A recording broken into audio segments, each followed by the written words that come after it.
the HubSpot helpline. Helpline.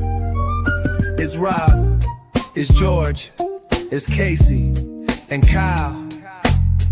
Come with a problem and leave with a smile.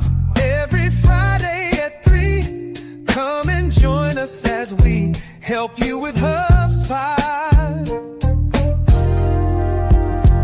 Open up your LinkedIn, just make sure you call in and leave a voicemail about HubSpot.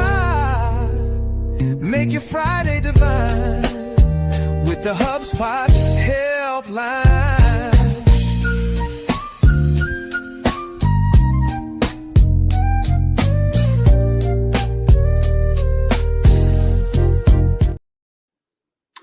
Okay, we are back. It is Friday at 2 Central. I'm here joined by a entire room full of Swifties celebrating the launch of the Orange Era. And to name them, Chris Carolyn. We need to change the song, by the way. Take Kyle out for a minute. I've just added that to my to-do list. It's Rob, it's George, it's Casey, it's Chris. Here's one show that you don't want to miss every Friday at 3. So that'll be for next week. But we do also have George That was so B. quick. Yeah, this is what I do for a living. We also have George B. Thomas, who celebrated his 21st birthday again last week, I believe. Yeah. And we have Casey, Greyhound of the Helpline Hawkins, who has been pulling her hair out and putting it back in backstage because of some of the Swiftie comments. How are we today, guys? Casey, I'm going to let you go last. We know how you are. This is a monumental day for you. But Chris, how are you? I'm doing great, man. Just trying my best to contain all of this Swiftie excitement, you know. Yeah, it's been hard for me too. But I actually, unfortunately, found out I was not a Swiftie earlier in a very bizarre way. If you have to ask, it means you're not one. So got some bad news earlier, but I'll make it.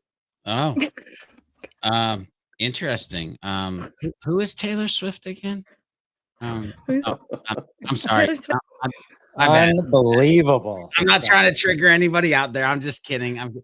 Listen, I'm doing great. I'm doing good. I was just talking to my son who lives in Oregon about it's been a week, but sometimes HubSpot admins have weeks, and how I'm looking forward to in roughly about 2.5, 3 hours, I will be on the back porch of a friend's house, drinking a root beer and smoking a stogie and going, now, will we be listening to Taylor Swift songs or not? I don't know. TBD. I thought you were going to say no. Yeah, that's what he was saying inside his head. Trying to be nice right now. He said wasn't trying to trigger anybody, remember?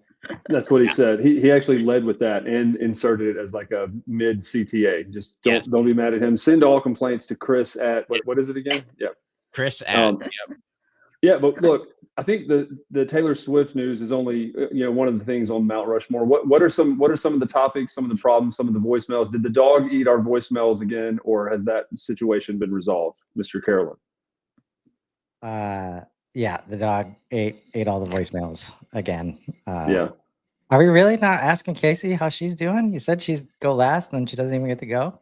I was seeing if she'd noticed that. And I you did, had to but I her. thought he answered for me. Then he was like, "We know that you're doing well." So I thought he decided he didn't need to ask. I think we should give her like a 30-second spotlight just to be exuberant, happy. I assume the album is great. It's just an assumption, but what are your thoughts? Okay, so here's one thing about me. One of the first things I ever told Rob about myself was Swift and Greyhounds. And so I've never seen a Taylor Swift album I didn't like. So this was going in just a good day. I thought all day yesterday I would have random moments in time where I would just think, wow, tomorrow I'm going to have a whole set of new Taylor Swift songs to listen to. And now here I am today. And you couldn't sound any more excited. I would just try to tone it back just a little bit for the viewing audience. Yeah, if this isn't a world of abundance, I don't know what is. It is another set of Taylor Swift songs. Well, I think songs and HubSpot updates. Let's go. That's what we were talking about before the show went live. And speaking of somebody that has learned how to iterate, as Taylor has done over the course of her musical career, from country singer to pop star to now a new album, George was talking about iteration and the power of iteration earlier before. George, I will give you the floor because you mentioned adding comments back to your blogs that you're doing. I'll let you dive right in because you were going to set the stage for this one. I mean, yeah, I mean, I don't necessarily know I meant that was a conversation for this show, but since we're having a show and since I'm here, you know, there is a superpower that I think is happening in this HubSpot Breeze powered AI partner. I'm using my words intentional. Whether it be in ChatGPT, Claude, Perplexity, pick your AI tool. There is a superpower that is quickly being born of people who are willing to start the creation and then iterate. Like there's a molding mentality that I am seeing and embracing to get you to a place. And I'm talking largely with like creation at this point, right? There are other types of AI, but with creation, this idea of get an idea started, iterate and mold until you can get it to a point of like final draft humanization publish. And there are tools in HubSpot like Knowledge Vault, like being able to build agent with like basically custom instructions, where this is now not just a other outside of HubSpot platform mindset or superpower. I think it is quickly going to be absorbed into the Orange HubSpot ecosystem as we think about how do we make these tools smarter, faster, to be able to augment humans to iterate and mold, iterate and make them smarter, faster, more valuable. Like $6 million man. But like, I think this is at the heart of loop marketing, honestly. Like the loop that we're seeing is designed to be an iterative loop, right? So not only is it important to get iterative on the way to creation, but as soon as we get pieces of feedback, like we're ready to iterate. Now we have the tools. So we had been talking earlier in the week that I don't think we'd spend any time on loop marketing on this show. So we are seeing a lot of conversation about it out there. So I think it makes sense as something people are struggling with in many cases to understand the what and the why. But I think what George was just talking about is at the heart of it, and maybe one of the most important capabilities that between our humans and HubSpot, most organizations need to step up to. Yeah, it would be cool to have a graphic of loop marketing up on the screen, so that I can make some weird point I'm trying to make. So we went from attract, engage, delight, right? Flywheel. And it is now express, tailor, amplify, evolve. There's an overlay, I think, of what George is saying and what we at Super are kind of leaning into. That's like all four of those, there's an implied, not training or learning or whatever, but executing, doing. Like you have to execute an expression, which is making content or putting something out there. You have to create. Then there's executing, tailoring, not learning how, like AI helps supplement the training to your point about what it is required there. But it's very much now, because we're talking about this is where the topic came from. Doing is the iterative part. So if Taylor Swift had just thought of and had penned however many albums she has now, but had never produced one, she wouldn't be who she is. But being able to execute and do that a bunch of times over again, all four of these parts should have an overlay that has something to do that's very action oriented. Build, create, do, execute, not as much learn, theorize, like that type of thing. So wanted to get thoughts on that.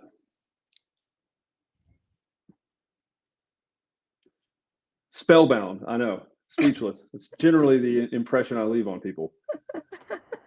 I don't know. This is what this looks like, but there's not a direction. It goes top left to down right to top right to bottom left. Well, that's the thing. I don't always want to go first. Like I like to hear what other humans have to say, so I could give context to like what they're saying. But here's the thing. Can I rewind, because there was fundamentally a thing that you said that I was like, oh, good, geesh. Which, by the way, if you're watching this or listening to this and you want a deeper dive in like this loop marketing, we're literally covering it in depth on Hub Heroes podcast. So the plan is, we started last week. We released the kind of beginning episode, because here's the problem. I see everybody trying to talk about this and they're trying to cover it in one video. Ain't no damn way. Ain't happening. And so we did an episode to kind of kick it off. Next week, we're doing an actual HubSpot tool. We're going to talk about what used to be campaigns and now Marketing Studio and stuff like that. But then we're going to circle back around. We're going to spend a week on each one of these: Express, Amplify, Evolve, and Tailor. A week where we're going to dive in at like 6 to 7 different layers of business and design and like what it really means in these areas. But you said something. It used to be attract, convert, engage, and now it's fundamentally, I say no. Fundamentally, I am definitely the guy that is like, can we stop that Taylor Swift song for a hot second and just talk about, it's not this or that. Like, the funnel didn't really get replaced by the flywheel. The loop is not really replacing the flywheel. The inbound methodology, which was like more about the human journey, is not being replaced by what is an internal system mapping. See, Express, Amplify, Evolve, Tailor is an internal mapping of what we as marketers need to do to try to be successful in the crazy ass loop, journey, like spaghetti bowl, like whatever thing this happening. Non-linear. Right, Non-linear is the word you're looking for. Non-linear. I don't like that. Anyway, yes, non-linear journey. And so, like, all of those things, the foundations that we've used and had along the way, do not, please, by all that is holy, do not throw those out and be like, and now here's the 4 steps to take. It's just 4 every time, the same exact way, right? Yeah. So with that, I'll shut up. But like, this is why I don't always like to go first, because I want other people to have like a voice or thoughts around like these things versus me coming in like what I feel like I was just a damn bulldozer. And like, I even scratched my new Taylor Swift album, which I'm sure people are pissed at me. It's okay. I have, as I mentioned this morning, George, I have 3 copies. So if you have an issue, he's got you. You're good to go. I'll retract. I'll agree. George, you said you don't like to go first. Neither do I sometimes, and you were well into your rant at this point. I didn't necessarily, and you were exactly right. I did say that, but I meant the graphic, like what they're putting out as both still exist. And I would even say there's other components of that are more research and like surround yourself. So yeah, 100%. But I did say that it's like one doesn't necessarily replace the other. This is more, yeah. So I wanted to, before you jump through your screen and strangle me on Orange Arrow launch day, I did want to say that you caught me. That was fair. And yeah, so now Chris can talk, or somebody else can go first. Now I feel bad because I wasn't trying to like hang you out to dry. It's just that my brain works in this really weird way where I hear something and I immediately have these like gut wrenching, knee jerking responses to like, shoot, somebody's going to hear that. Yep. Know that Rob maybe didn't mean that, but is going to run that thread. And so I'm immediately like, I got to just throw my 2 cents into the ring. And by the way, you're trying to prevent me from getting clipped. I appreciate it. Yeah, somebody could have heard what I said, and Rob, they could have been like, yeah, I'm going to go back to what Rob said because George is full of like, they could. They would be making a mistake if they chose to do that. I most of the challenge that I see out there is the way it's been presented. Like when you talk to people about what it actually means, like there's agreement all over the place. And that's why when I heard Liz talking about it on your show, the way it was presented made it easy to, like, it's loop marketing playbook, as if it's only for marketing, which everyone knows that's not gonna work. It doesn't map to the usual journey that we talk about, so that makes it hard. And because you need AI so much to execute this, it makes it look like HubSpot created a new playbook that was product focused, like get us to get people to use our product. How are we going to do that? When in reality, so I think that's what leads, wonderful content practitioners like Liz to think that they're trying to solve an internal product problem. And what is there a problem that they're actually solving out in the market, or are they trying to solve a problem that didn't exist? To George's point, like, people don't know how to iterate quickly right now. They don't know how to show up every day. And that's the problem that this thing is solving, right? It takes a lot of work to get it right. And it would help if it wasn't delivered in the way that it was. But I think that just, if I'm trying to, have some empathy for the company that's looked to lead the way in marketing best practices, there's no way they could have executed this and like made everybody happy. I think I've mentioned before, like what I've seen it clearly do is help people frame requests in a way that's more than help me get more out of HubSpot or help me get my data clean, right? It gives them something to grab onto that's honestly a little bit more prescriptive than like inbound even, right? And the flywheel. So there has definitely been some positive signals as like once you understand the details of it, it's resonating. It's just getting past a couple of big hurdles up front. Well, and let me circle back around too, because by the way, let me take this moment to talk specifically to HubSpot. And especially to the team like Kip Bodner and like, because I know it was released on their podcast and then they did it on stage. Like, let me talk directly to those people.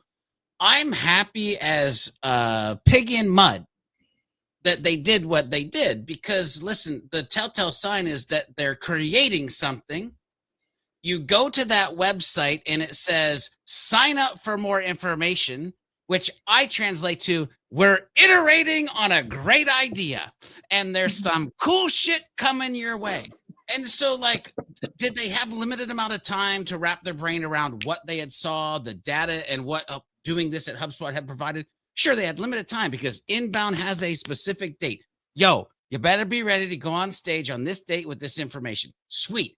Okay, let's ship the idea in the maximum way we can, and we're going to iterate the crap out of this because we've got more data coming in than maybe God himself on the way that people use the internet. So like I'm no means like hating on the system. What I'm trying to do and what we're doing at Hub Heroes and even on the show right now is like, I need to help amplify and dig in deeper, because I don't know if Kip listens to me or not. I don't know if HubSpot cares if I'm even on the planet. But if I happen to say one thing that sparks a human in HubSpot to say, hey, I heard George B. Thomas say this, have we? And it does a chain effect. I'm good. I'm good. So is it more depth specifically or more tactical of like, what does this look like in practice, or just more information? It does seem like something this big couldn't, just 4 steps that are very short. That's what I feel like you're saying. Are you going deeper or more tactical or both? Like, yes, I think there has to be more depth, and depth equals what are the strategies? Well, actually, depth equals what are the layers in each stage? What is the strategy for each layer in each stage? And what are the tactics to apply that strategy for each layer in each stage? And now do that 4 times over. I mean, I could do this pretty quick right now, right? Express who you are. I'm Rob. Tailor your approach. I am Rob. Amplify your reach. I'm Rob. And evolve. And then I turn into a monster. But no, right? no. No. You did it. No, Yeah, no. bam, loop marketing playbook executed. There we go. Oh my God. I think this sounds like He doesn't want to be called mayor of loop marketing. Oh yeah.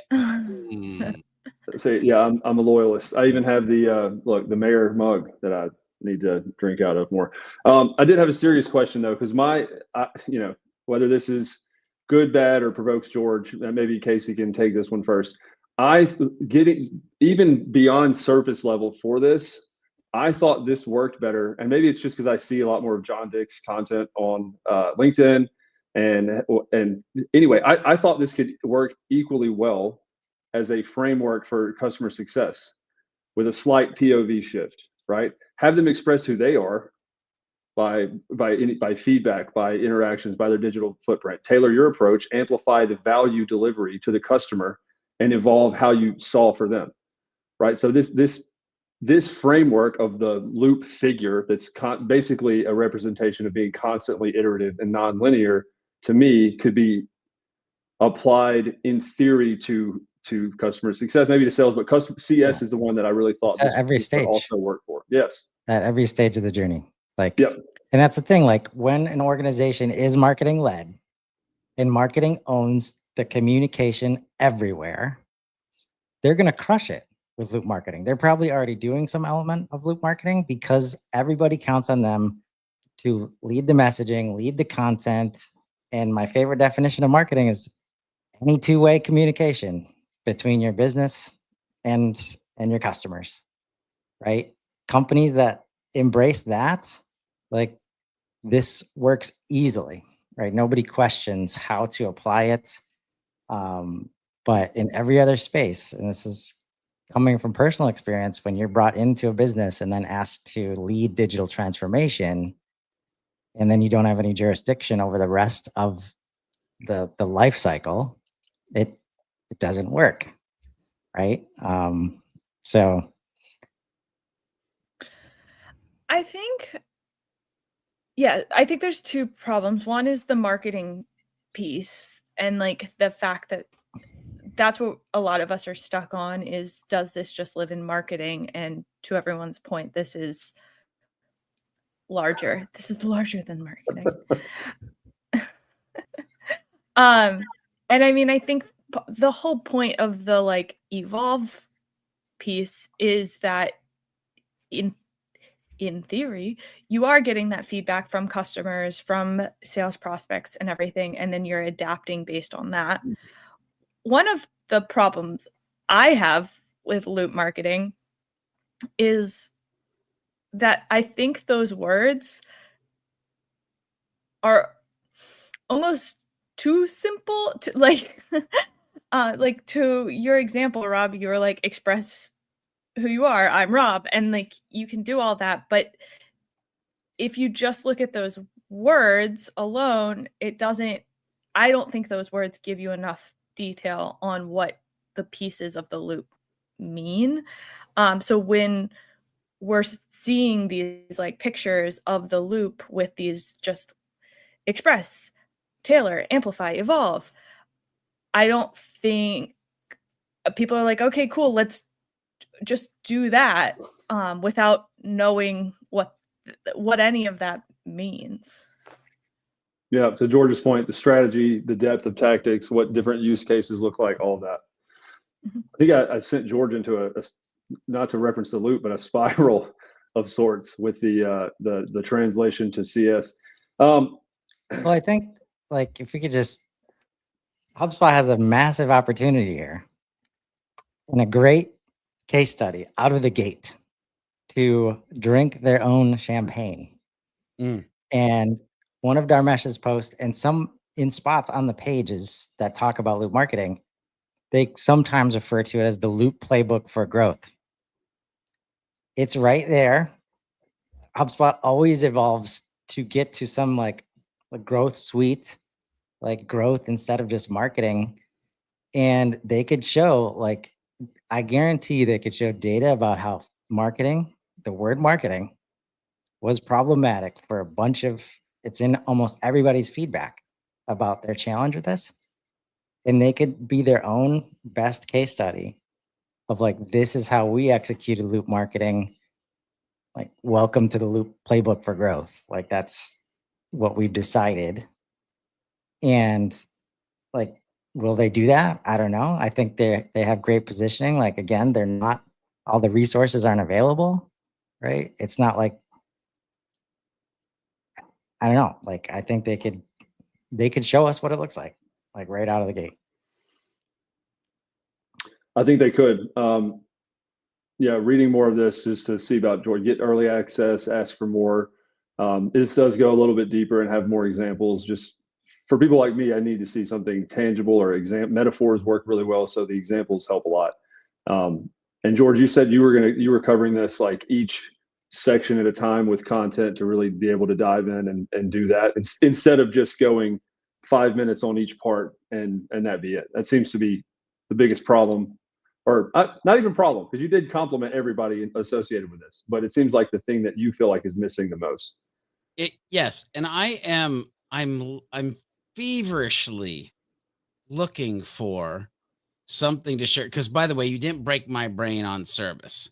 I think that what happens hopefully in the future is that, and I know that it can't just happen at inbound, but it's like, imagine inbound 2026 is loop sales, inbound 2027 is like loop service.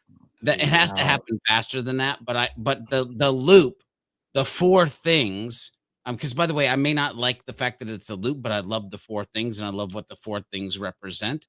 I think that it ends up being organization wide instead of just marketing, because HubSpot is not just a marketing tool anymore. It's a customer platform, which means we have all sorts of humans working in it to help all sorts of humans around the business. And so I'm looking for what I visually want to show, like, this is where my brain went. This is what I'm trying to map out. This is what I want to talk about on Hub Heroes, and the level of granularity that I want to present to like the world when it comes to breaking these down. And I am doing a really bad job at finding the thing that I'm trying to show right now. And it's frustrating. So if I find it before this episode is over, I will share, like, here are my thoughts.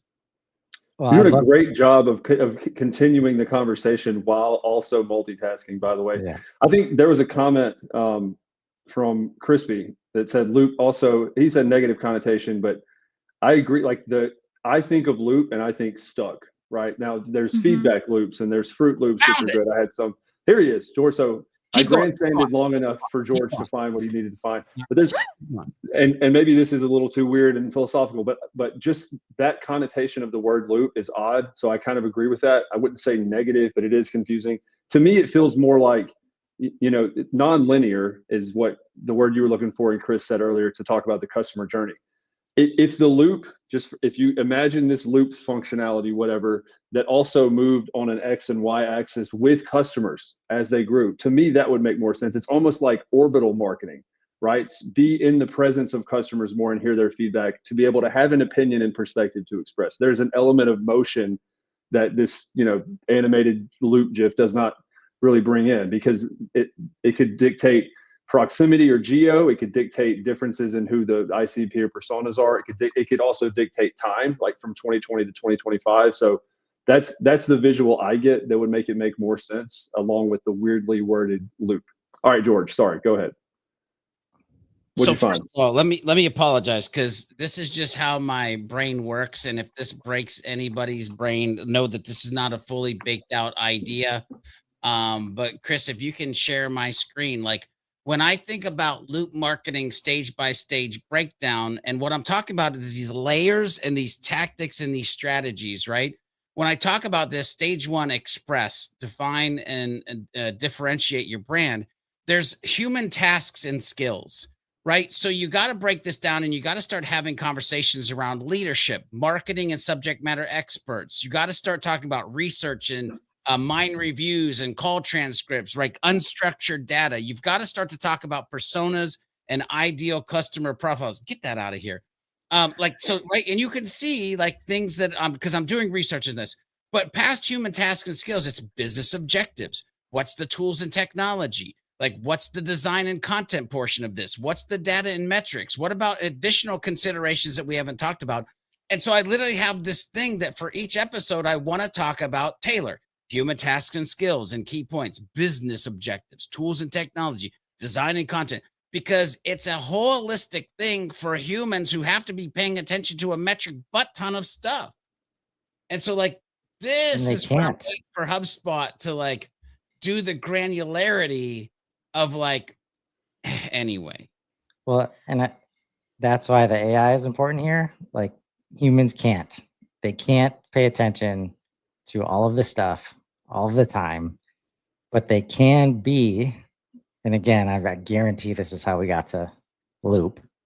They can be the human in the loop that drives this, empowers it, right? With the other humans that they're interacting with, right? Yeah. But the scale required is not, we can't do it without the help and scalability of AI.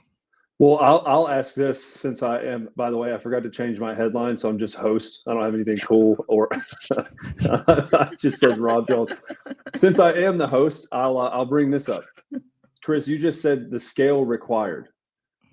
Yeah. What about the speed required? Like what is an appropriate speed? I think too fast is not, it doesn't build trust, familiarity, relationships. It feels more transactional. I think too slow is ineffective because people need like, so what would the appropriate speed be in juxtaposition, or in, you said scale, what is the speed supposed to look like? God. It's as fast as possible. But it matters.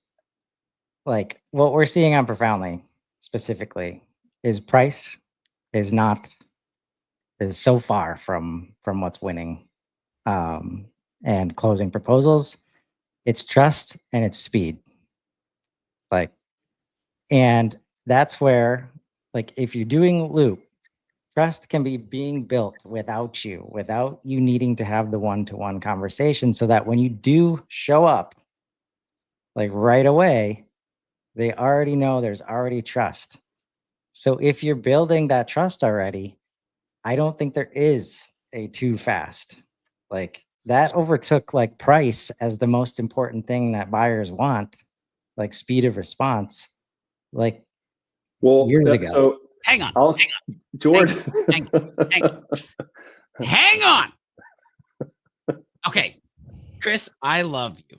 And I believe in so much of what you just said, but I wrote an article earlier today, and I'm going to ask a question. Is HubSpot at this point an AI tool, yes or no? Yes. Okay, thank you. So let me read a little piece out, and I'll try to do the best I can to it not being boring, because I know when I say the word read, some people are like, oh God, here we go. I want to just read a section out of what I wrote and published earlier today that, Rob, I love the question. So I'm going to say AI tool, but I want you to think HubSpot now as an AI tool as well. So the way most humans use AI tools. Here's the honest picture. Most humans open an AI app, ask a quick question, skim a quick answer, and close the tab. It's a transaction, fast, frictionless, yet shallow. The habit creates 3 traps that people are falling into. The transaction trap, you treat AI like a dispenser. You put in a prompt, you take out a draft, no context, no relationship, no growth. Problem number 2, the generic brain trap. You accept answers that sound polished, but lack your voice, values, or vision. Speed replaces originality. Your work starts to blur with everyone else's. Problem number 3, the speed trap. You move fast in the wrong direction. These are the words that I wanted to get out to everybody. Acceleration without direction multiplies confusion, not clarity. Behind those traps sits a quiet cost. You outsource your thinking before you fully formed it. You stop wrestling with ideas, and you let output set your direction instead of using them to test your direction. Ladies and gentlemen, that could be ChatGPT, that could be Perplexity, that could be Claude, that could be HubSpot, with all of it AI tool. Like, be careful. Speed is important, but speed with direction. Like, listen, it's a loop, or is it a racetrack? If you go fast on a racetrack, you have 2 outcomes. 1, you win, or 2, you crash and die. Which one will you choose No in between. on the HubSpot marketing loop? If you ain't first, you're last. I mean, You're you're not wrong. That's what Bobby, what's it, Bobby, whoever, Ricky Bobby. Ricky Bobby. If you ain't first, you last. Yeah. Oh You man. know what I'm saying? Well, Like, anyway. So this is all. I think it's speed of what too, and I wrote this down as the quote, and maybe you could correct me, but it was beautiful. Speed without direction is confusing. What did you say? It's the speed trap. You move fast in the wrong direction. And the words that I want everybody to jot down in their notepad as you move forward: acceleration without direction multiplies confusion, not clarity. Sorry, let me just take Everybody these involved. notes. Acceleration without direction Multiplies confusion, not clarity. I should know this as the chief loop officer. Maybe a quick little headline change. Yeah, so I'm glad you did that. And again, for people like me who are not, I understand things better with examples. So let's do a quick case study breakdown. This was national news. It's speed of what, and I think iteration is the thing. I'm not going to say the name of this company, but it rhymes with Stacker Gerald, right? One of America's beloved brands that brought basically the story. They brought in a new CEO, changed their logo. The customer, like the response was horrifying, both to the stock price, to the viewpoint of the customers and clientele that would go there. And what did they do? They changed back in the other direction. So Yeah. is that what is being described here? So we talked about scale and speed and what's appropriate, but it's also speed of the iterations that you're making towards all of that. It's not. Am I thinking of that correctly? I think you are. Like, as long as you have your direction, by the way, nothing new under the sun, strategy, then the tactics that you're applying can be iterated on quickly to get the outcome that you're looking for. By the way, for some reason, I am fundamentally hungry for chicken pot pie or biscuits and gravy right now, and I'm not sure why, but Crazy. here's the thing. At the end of the day, humans make mistakes. Those mistakes sometimes are not completely visual, and other times are world news. I'm curious if there was any type of AI partner in the background, or any type of conversations, or any looking at data inside of their HubSpot portal, if said company used such a tool to say, is this a good idea or a bad idea? And actually run through the possible iterations of the conversations and the SWOT analysis. By the way, one of the things that I can't wait to talk about on the Hub Heroes podcast, and I swear to God, I'm not trying to promote our podcast, is I did a SWOT analysis of the current standing of loop marketing. I wonder if that other organization did a SWOT analysis of even the dang idea before it launched to the world. Like, you see what I'm saying? Like, you have the ability to go deeper, more poignant, more strategical, quicker, because you can ask the questions that before you had to get 1,000 people in a room and ask them 18 questions. Like, no, like, I need you to act like a blah, blah, blah. And I have these 7 questions. What are the synopsis of these questions? I want to know if that even happened. Or I looked at this data over the last forever years that this has been working. That's so. Should we change stuff? There you go. In a loop or in a racetrack, right? Talladega, Indy, whatever it is, right?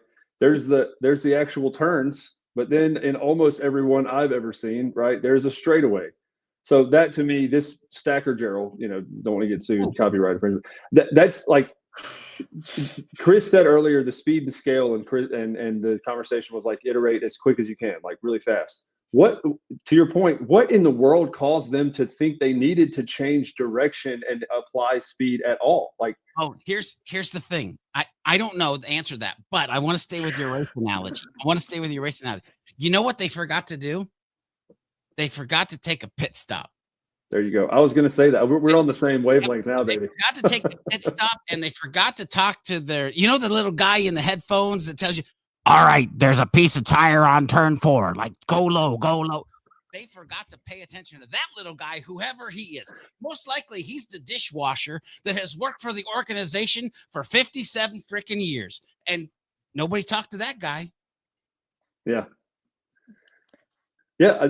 So there's a lot of good questions that come with that, but I think that's part of why you're saying, and we're going to get Casey in here on that, with speed or acceleration without direction causes more confusion, not clarity, right?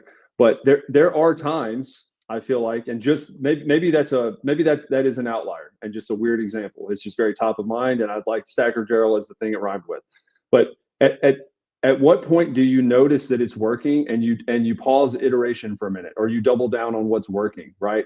This, to me, there's a slight connotation that you will always be changing, period, and iterating, period, without really paying attention to the strategy or the results of, is this working? And what, like, that is the angle that I think the Stacker Gerald, like, once again, it brought in. They didn't talk to the customers or the people that worked there for 57 years, or maybe the analysis or SWOT analysis they did was wrong. And so is the speed of iteration always needed whenever things are working to a percentage of what's intended, right? I think your specific example, there's of Stacker Gerald, part of their brand is old timiness. Yeah. So like, if express who you are, Stacker Gerald is old timiness. And so wait, is that a thing for stage and loop marketing? Express yourself. Yes. Yeah. And if old timiness is your thing, then like tailor your approach. Don't change the stupid thing. And then amplify that message where you don't piss everybody off, please. What? Hey, now they evolve quickly. So but I think where they might be evolving, my best guess, most restaurants have like seasonal menus. I'm guessing they might introduce seasonal items, but I think there's a difference based on your audience, tailoring your approach. Number 2 in the loop, Taylor Swifting your approach. Taylor Swifting your approach. I'm just trying to see how many times I can say Taylor before you guys start cutting me. Tailor your approach swiftly. Lean into it, please. Like, Casey, I'm so proud of you right now, how you actually have been able to use all 4 of the words that should have been in that conversation. So it is amazing right now. So I mean, I think the loop still works there. I think it's really just those first few sections that, what's your company called, Rob? Stacker Gerald, I believe. Yeah. Wow. I think they didn't do the first 2 steps. They started with maybe step 3, amplify your reach. Definitely maybe they stepped forward and then tried to backwards loop. Oof. I don't know. They drove down the racetrack the wrong way. I think you're right, Casey. I think that they tried to evolve. That did amplify their message, but oh golly gee, was that not tailored to what? See, here's the thing you got to remember about racetracks. There's 2 really important parties. There's the racers and the people in the stands. And I just don't think that they were too in tuned with the people in the stands when they decided to start turning right instead of turning left. And that's not a political thing. That's a NASCAR thing. Hate mail goes to Chris not me. I'm just marketing. But here's the thing, like, fundamentally, did the audience do anything wrong? No. Did the racers do anything wrong? Let's call them employees. No. Did the pit crew chief who said now turn right and go the opposite way on the racetrack do something wrong? Mm-hmm. Well, so I would ask this question, and I'll give it to Chris then, since he has been so loud and opinionated. I want to hear from Chris on this one.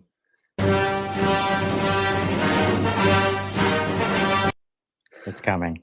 Is in this full breakdown, totally real Stacker Gerald case, or, for some companies contextually, is evolve an optional step? No. Is it?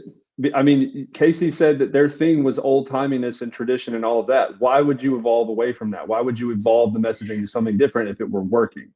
Now, I think you could go evolving back just and looks iterate different. your expression, because in express is like your point of view. So if their point of view and their messaging is we're about, tradition, so whatever it is, it is evolved. Could it be optional in some of these or no?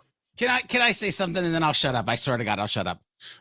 Rob, why would you jump in a barrel with a charcuterie board with meat and crackers to go over the Niagara Falls? I don't know. But you got your crackers and you're in your barrel and hold on, baby. We're going for a ride. I don't know. Why do they do that? I have no idea. Go ahead, Casey. Sorry.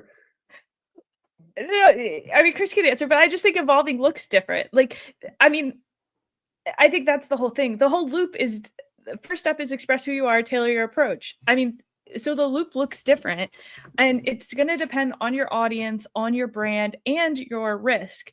So I went to a roller skating rink this weekend. My daughter went roller skating. She's 8. She fell down constantly, kept getting back up, kept going. I did not step foot on this rink. But the risk to her of falling down is way lower than my risk of falling down, where I'm going to break something.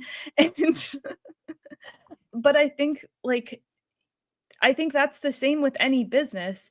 The risk that you take, there's plenty of brands that change their logo and everyone survives it.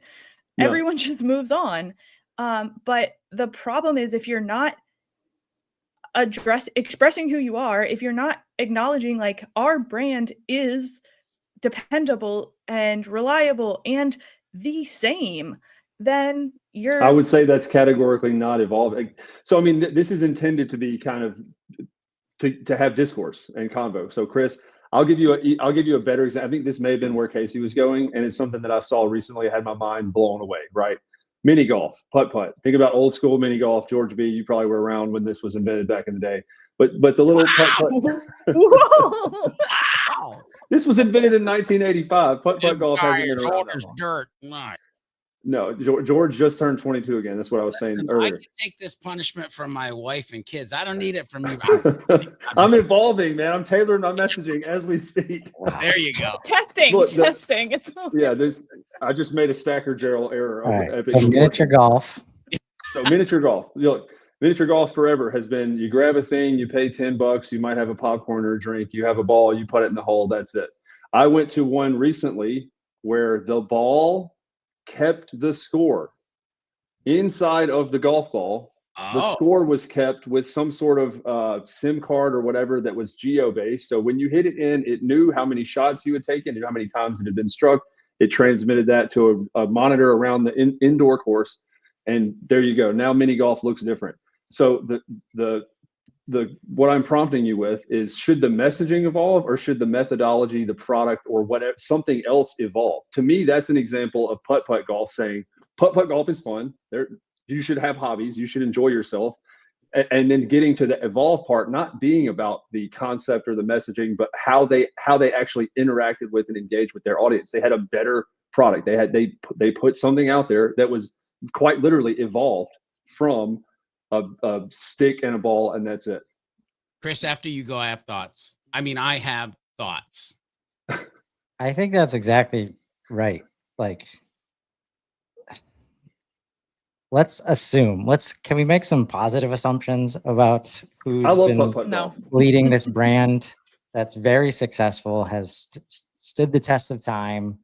And let's say there was some signal, like maybe aging demographic, or the way that people are changing, the way that they go out and eat at places and how they interact, and all these quality of life upgrades that are happening in the restaurant space. Like, something is telling them that like their traffic in restaurants is going down.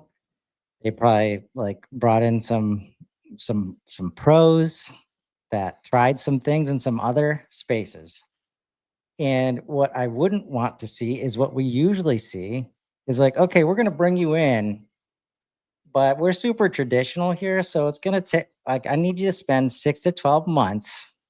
We have a problem right now, but we need you to go through all these motions and then prepare something and deliver it 12 months later when the data is going to be different, the world's going to be different.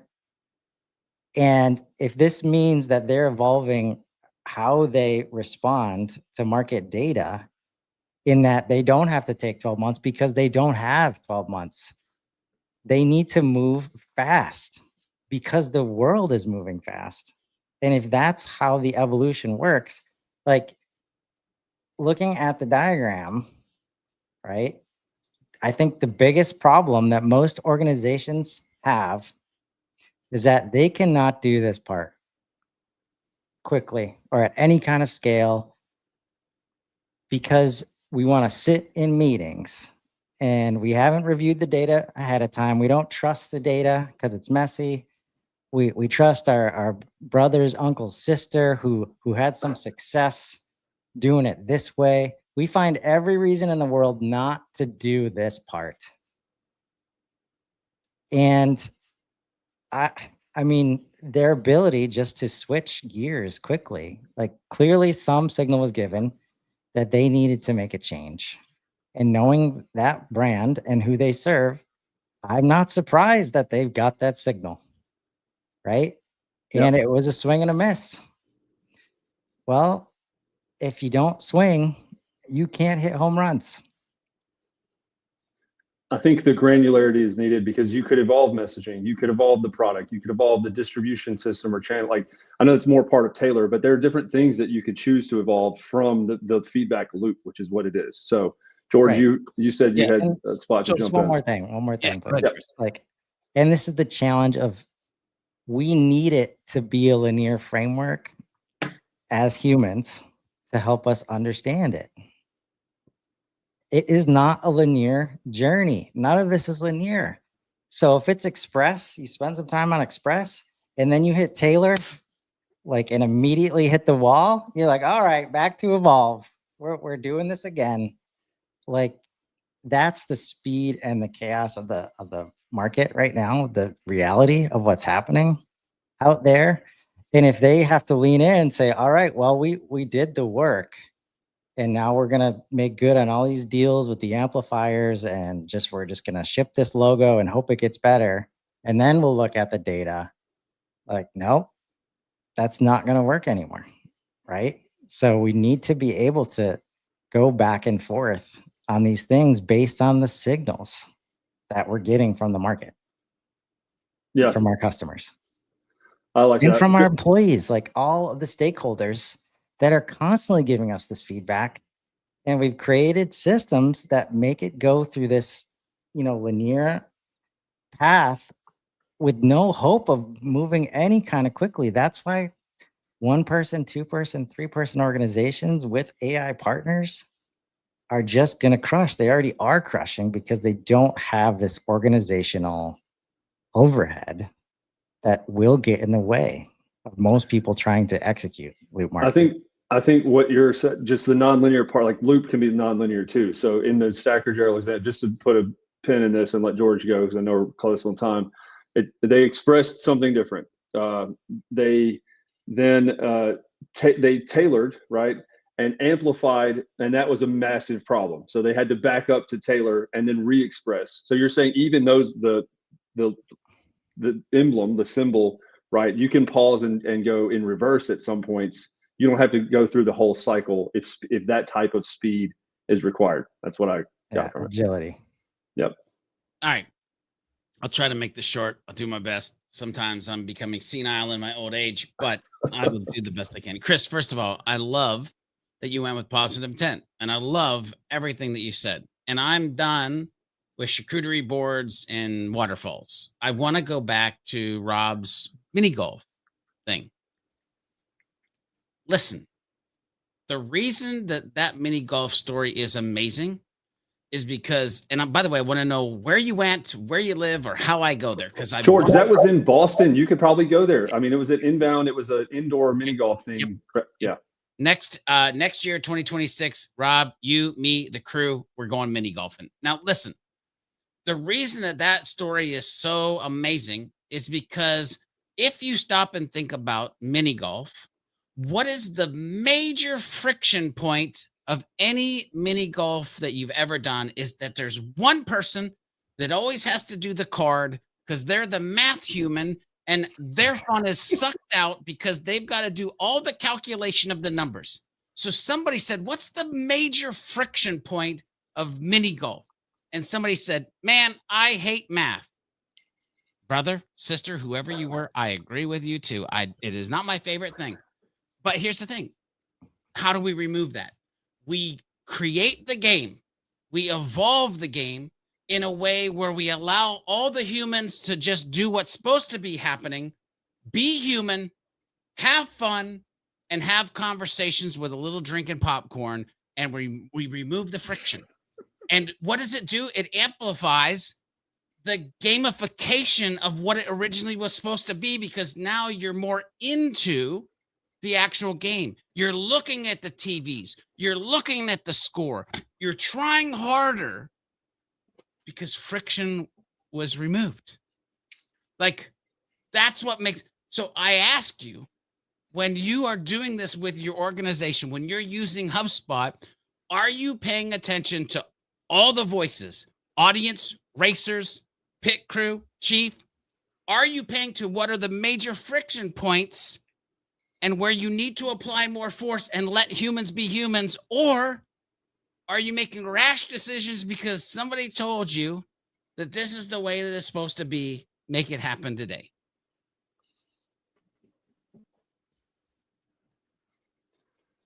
Wait till I tell you about darts next week. They can track your exact flight pattern, and they also have games built into them.